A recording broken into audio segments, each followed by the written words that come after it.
This is a mini lesson analysis on Marth versus Falcon. Always respect the platform area ranges where, like, you could do run off nair, jump off aerial. Like, there was just no respect there whatsoever, and you just took percent for essentially no reason.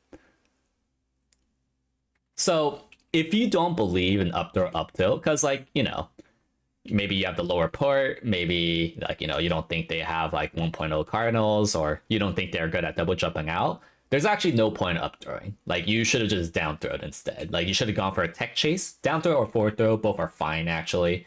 If you don't believe in up throw up tilt, or maybe you're just late, don't go for that up throw. And I guess conversely, if you're not practicing up throw up tilt, you should really practice that. And yeah, I mean, and like, in your disadvantage state here, did you need to go for that dash attack in, like, the first couple seconds of the match? No, like, Falcon's one of those characters actually where even though you're in a disadvantage state, Falcon actually needs to work pretty hard for that opening. And the only way where he gets the opening for free, like where he doesn't work hard, is if you are one, responding with that disadvantage really poorly, or two, you throw. Like, you go for lunges, like dash attacks, go for greedy short hops. So that's like, keep in mind with disadvantages, you should really make him work for it, because Falcon of all characters, he's not Sheik. He has to really work for it. I'm also shocked that this missed. I guess he did it slightly too early, but like, yeah, that ball, oof.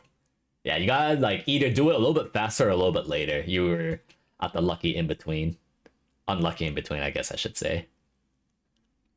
Yeah, we went for that hard read. If you want to be a little bit more conservative with the runoff fair, you could do a runoff double jump fair while still covering the sweet spot spacing.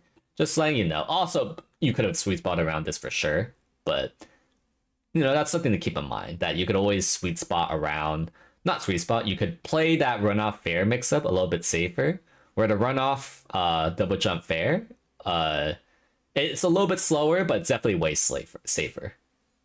So it's right back even. Good for you. Okay. Let's go. Yeah, so if you're wondering what to do in like top platform situation like this, well, first of all, don't shield. Like, he was not close enough for you to justify buffering a shield there. Like, you could have easily just dashed back on time. And because of that, and also he was not close enough for shield grab to be any real consideration, frankly. But yeah, I mean, like, that nair you did was fine. It's just that, sometimes you're wrong about their timing and you just dash back. There was no need to shield there.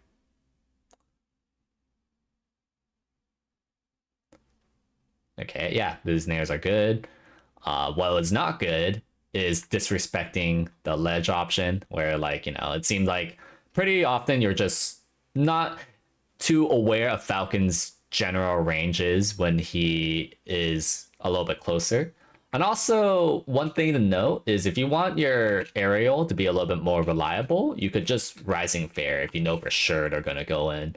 But also at the same time, like, I don't think you have to you don't have to shield there, because Falcon doesn't really have amazing, like, grounded tools to really call out Marth. Like, he could run up grab, but if you dash back rather than shield, his run up grab will whiff.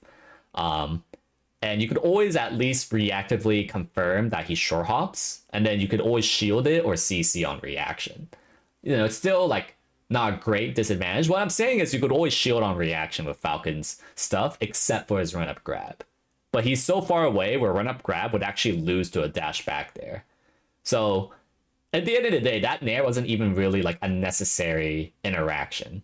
And again, there's you disrespecting his, like, his range yet again. It's funny, like, you're not disrespecting his, like, actual range, but like his more limited range. It feels like you don't actually really know his ranges very well. And again, you kind of went for a very greedy dash attack.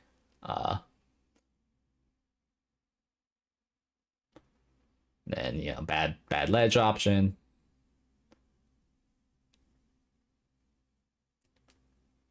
Full out fair, well, you did it too late. Yeah, that was really delayed. Like, you're supposed to full out fair, like, right now. but you did it way too late, and that got you reversal.